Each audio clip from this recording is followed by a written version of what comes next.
You're watching The Legal Breakdown. Glenn, we have an update as far as Rudy Giuliani is concerned. As you know, we are awaiting Rudy Giuliani to give the nearly $150 million of payment to the two Georgia election workers who he defamed, Shea Moss and Ruby Freeman.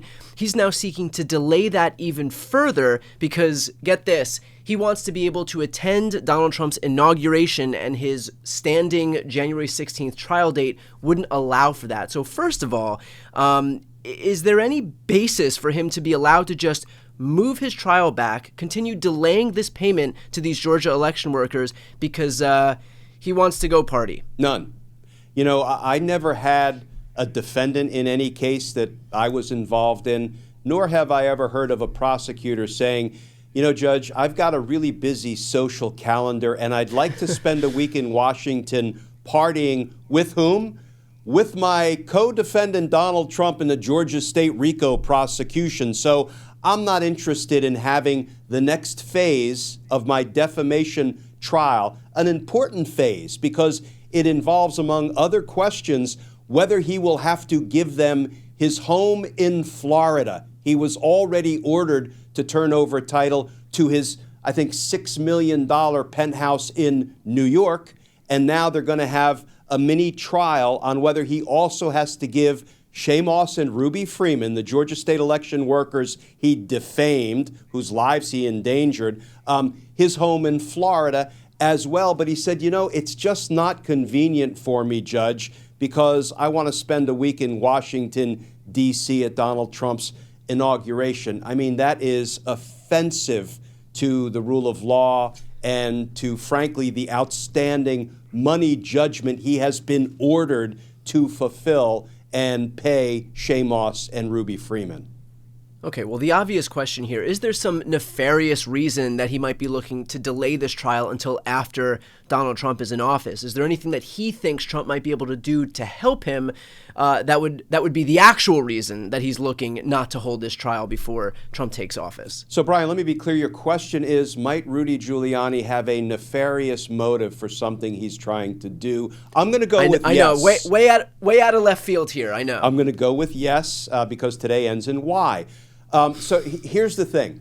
This is a federal case. This defamation suit that was brought by and won by Shea Moss and Ruby Freeman to the tune of $146 million. The jury ordered Giuliani to pay those two women he defamed. But it's not a federal prosecution. It's a federal civil case. Why do I make that distinction? Because if it was a federal prosecution, then once Donald Trump was sworn in, he could pardon Rudy Giuliani, or he could have his DOJ officials, presumably once they were in place, just go ahead and get rid of, dismiss any criminal case, any prosecution that Rudy Giuliani might be the defendant in. But, you know, the Department of Justice doesn't have a dog in this particular fight. A civil suit, albeit in federal court, a civil suit that is between two private parties, private citizens, Shea Moss and Ruby Freeman as plaintiffs and Rudy Giuliani as respondent or defendant. The Department of Justice doesn't have the lawful ability to wade into that and do anything, even if Donald Trump might desperately want them to do so.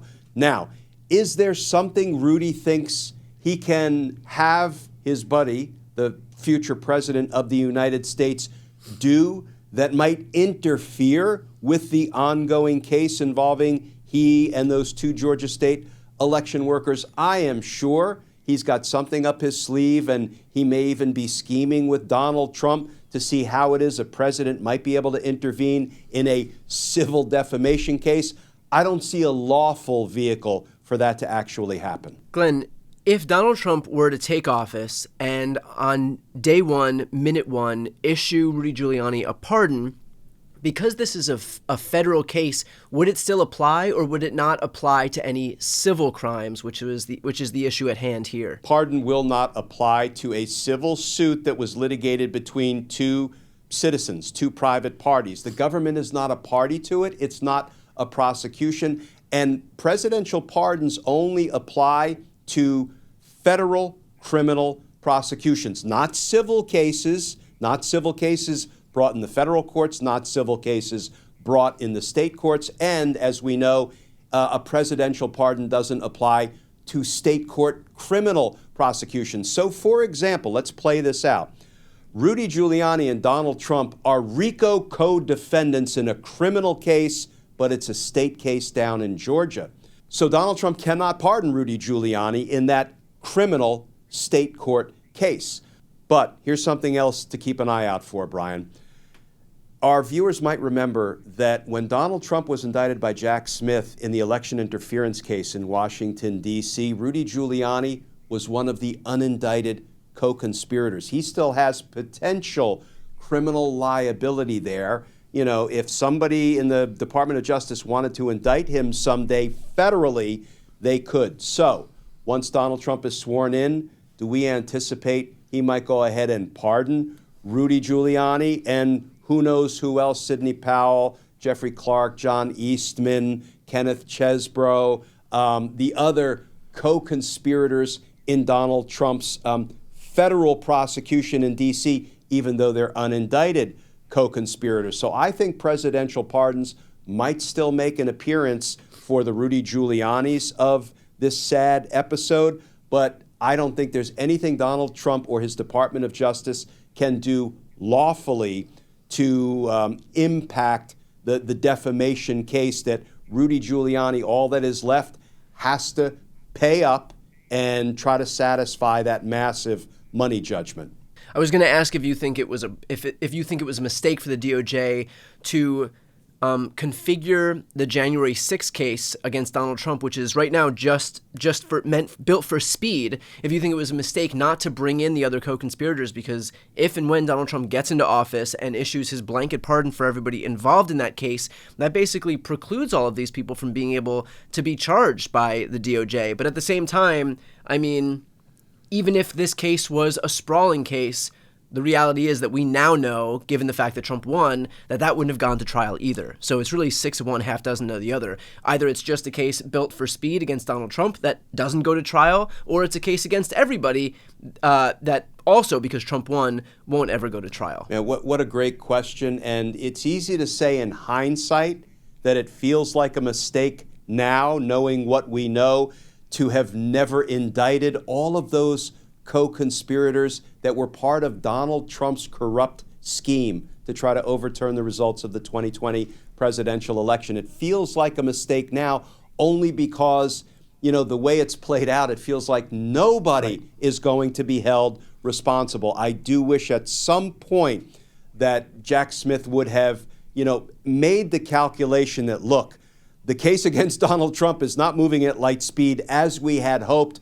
I better go ahead and return those indictments against the 6 co-conspirators if there is any hope that any of them will be held accountable. And here's why there may be no hope now. And I hate to even bring this up, but you know, we've got to call it the way we see it. Those 6 unindicted co-conspirators, once Donald Trump is sworn in, we can expect they will never be charged with their crimes. And in the 4 years Donald Trump is in office, guess what? The statute of limitations will expire, so these people may never be held to account for the crimes they committed against our voting rights, against the American people, against our free and fair elections. Well, you'd mentioned Jack Smith. I mean, Jack Smith, I feel like in retrospect, even now, I feel like he did do the right thing by building this case for speed, which is not to say that he shouldn't have, you know, brought up other indictments against his co-conspirators in a separate case, maybe that runs parallel to the one that Trump is in. But really, this Jack Smith did as much as he could in the time that he was given. The problem is that it took so long for this case to get up off the ground anyway, because Merrick Garland decided to sit on it because he wanted to defer to the optics of politicization instead of actually just upholding the law. And so we lost years of time waiting for a point at which a prosecutor would even look into this stuff that was more focused on, again, upholding the law as opposed to deferring to the optics of making sure everything looks okay and nothing looks politicized, which you know, the irony of is that really the most politicized move you could make is opting not to prosecute somebody because they're a political figure. Nothing more political than that. Yeah, and Brian, who is it that put a stake in the heart of the case that was built for speed against Donald Trump that Jack Smith actually brought, actually indicted. Who killed it? The Supreme Court. They were the one who delayed it endlessly while they took up this asinine presidential immunity claim. I call it asinine because there is no law, no precedent, and no constitutional provision that says a president is immune from criminal prosecution for crimes he commits against the American people while in office. The Supreme Court made it up out of whole cloth. As one of our nation's preeminent constitutional scholars, Akid Lamar, said, the Supreme Court ruled the Constitution is unconstitutional. In their zeal, in their determination to give Donald Trump a defense to his crimes, they are the ones who took Jack Smith's case that was built for speed and killed it dead. That's why we are where we are. Yeah. Well, with the broader question of what happens to Rudy Giuliani, we will, of course, stay on top of what happens here, and we'll keep an eye on what the judge decides to allow him to do, if he's going to defer to Giuliani's request to go party with Donald Trump and not seek justice in this prosecution here, in this civil case here. So with that said, for those who are watching, if you want to follow along, please make sure to subscribe so that we can stay on top of this issue. The links to both of our channels are right here on the screen. I'm Brian Tyler Cohen. And I'm Glenn Kirshner. You're watching The Legal Breakdown.